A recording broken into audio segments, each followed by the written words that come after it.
السلام عليكم ورحمة الله تعالى وبركاته ولا qiimiga badan meel baa joogtaan waa salaamantihiin waa walaalkiin injineer Kaafi Cabdullaahi halka ay ka daawanayso mid ka mid ah barahayga bulshada oo igu qoran magaca injineer Kaafi Cabdullaahi hadaba ku soo dhawaada cashirkeena maanta wuxuu ku saabsan yahay qaar ka mid ah ereyada ku jiro alfabeetada afka Isbaanishka aan ku jirin alfabeetada afka Soomaaliga sida wada ognahay alfabeetada horena aan ku soo qaadanay ereyo badan ayay iskaga mid yihiin haddii la yiraahdo alfabeetada labada luuqadood sida Isbaanishka iyo Soomaaliga balse ereyo badan ayay ku kala duwan yihiin haddii loo fiiriyo qoraal ahaan iyo haddii loo fiiriyo dhawaaq ahaan sidoo kale tan ereyo badan ayaan ku jirin alfabeetada afka Soomaaliga balse ku jiro alfabeetada afka Isbaanishka ugu horeyn ereygaas la soo qaban waa oo hore afka aan ugu soo baranay alfabeetada afka Isbaanishka waa ereyga ube afka Englishna lagu yiraahdo v balse af Soomaaliga alfabeetadeeda aan ku jirin ereyga ube iyo ereyga b ee labadooda ku jiraan alfabeetada afka Isbaanishka dhawaaq ahaan waa isku mid tusaale ayaan u soo qaadana waxa waaye tubo oo ah tubo iyo tubo oo ah laha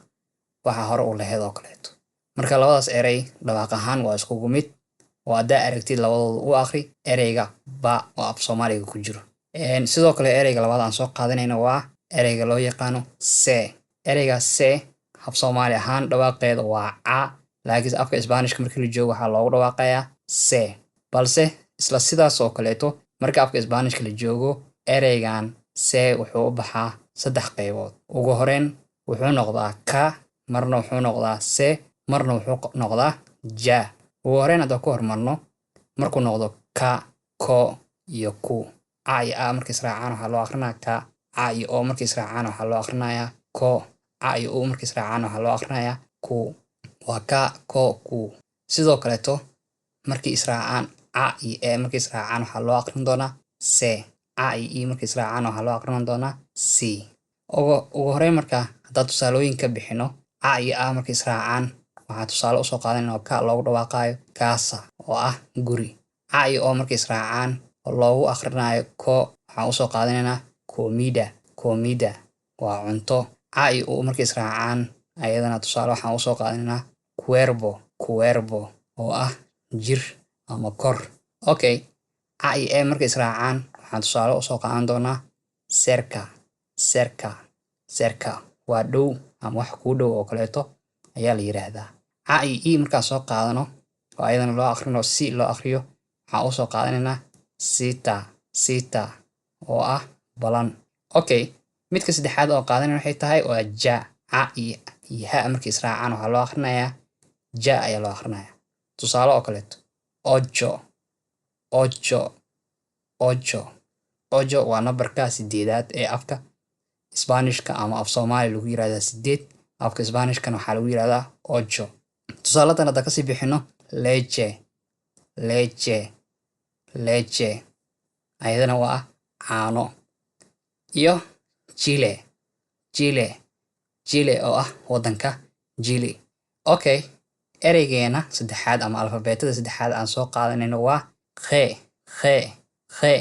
oo ah ereyga af Soomaaliga lagu yiraahdo ga isla ereygan sidoo kaleeto wuxuu u baxaa laba qaybood ayuu u baxaa dhawaaqooda marna ga ayuu noqdaa marna khe ayuu noqdaa okay ga markuu noqdo waxa waa ga go iyo gu ga markuu noqdo loo akhrinayo tusaaladan u soo qaadan waxa waaye gato waa mukulaasha labka ayaa loo yaqaanaa gato go markii loo akhrinayo waa goma tusaalaha labaad ka qaadanayna waxa waaye waa goma oo ah tirtire goomaha tirtiraha ah oo lagu tirtiro qalinka beesilka gu markaan soo qaadano tusaalaha u soo qaadanayna waxa waaye guabo waa qurux labka markuu quruxan yahay ayaa waxa loo yaqaanaa guabo dhididka markii qurxanta waxa loo yaqaanaa guaba okay intaas oo isla fahanay isla qaybta labaad ee khe loo yaqaano wuxuu aydan noqotaa khe iyo qi waa ga iyo e markii israacdo waa khe loo akhrinayaa ga iyo e markii israacdana waxa loo akhrinayaa qi ga iyo e tusaaladan u soo qaadano general General waa si guud. qa iyo i markaa soo qaadan waxay noqonaysaa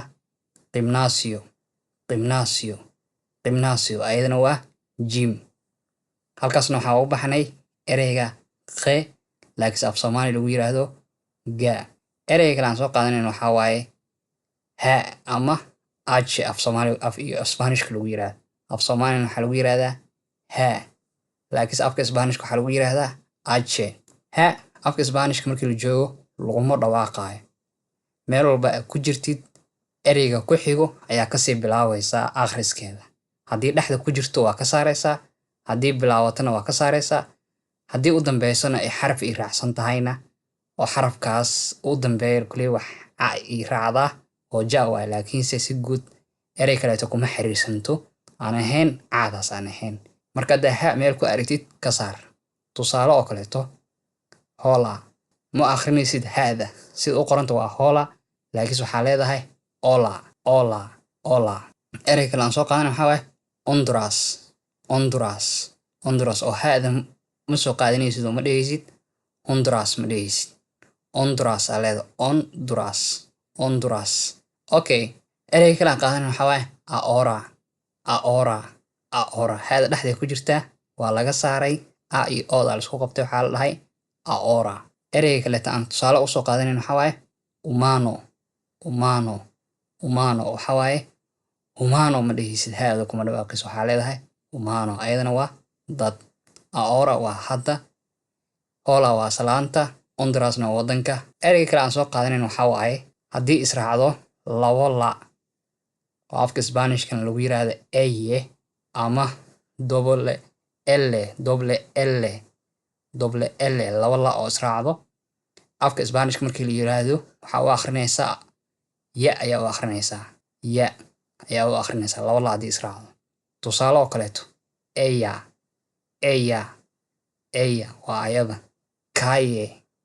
calle waxaa waaye wado iyo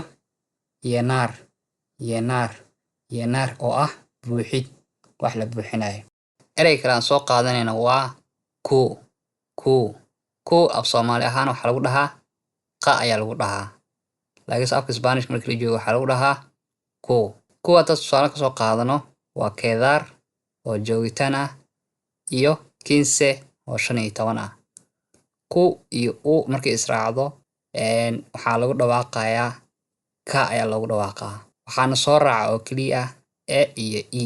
oo waxay noqonaysaa ki. waa ku iyo u haddii israacdo waxaan dhahnay ka ayaa lagu dhawaaqayaa, waxaana raaca oo keliya ke iyo ki oo keedar iyo 15 aan tusaale ugu soo qaadan. erey kale aan soo qaadanayna waxaa waaye waa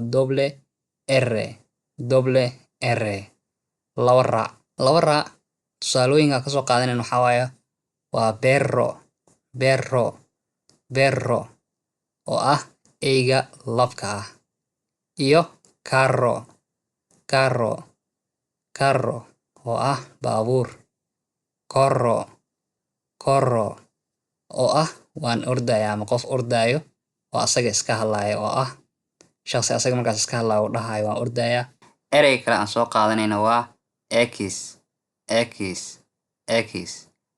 x mamar qaar labo nooc ama labo qaab ayaa loogu dhawaaqaa. marna ka iyo sa oo x ah ayaa loogu dhawaaqaa, marna sa ayaa loogu dhawaaqaa. marka ka iyo sa loogu dhawaaqaa dad tusaale kasoo qaadano exito ka iyo sa aa lagu dhawaaqay, marna waxaa lagu dhawaaqayaa sa oo ah silofono. exito waa guul, silofono waa qalabka lagu tumo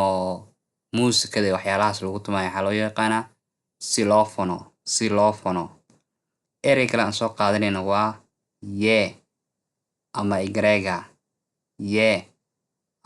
igrega labadaasba waa loogu dhawaaqaa. tusaalooyin haddaan kasoo qaadana waa yo oo aniga ah, ayer oo shalay ah, oy oo maanta ah, rey oo boqor ah, Uruguay oo wadan ah. ereyga kale aan soo qaadanayna waa zeta. ereygan zeta afka alfabeetada afka Soomaaliga kuma jirto, laakiinse alfabeetada afka Ingiriisiga iyo alfabeetada afka Isbaanishka way ku jiraan. Ingiriiskana waxaa lagu dhahaa Z, Isbaanishkana waxaa lagu yiraahdaa Zeta. Tusaale haddaan kasoo qaadano waxaa waaye zapatos, zapatos, zumo, zumo iyo labis.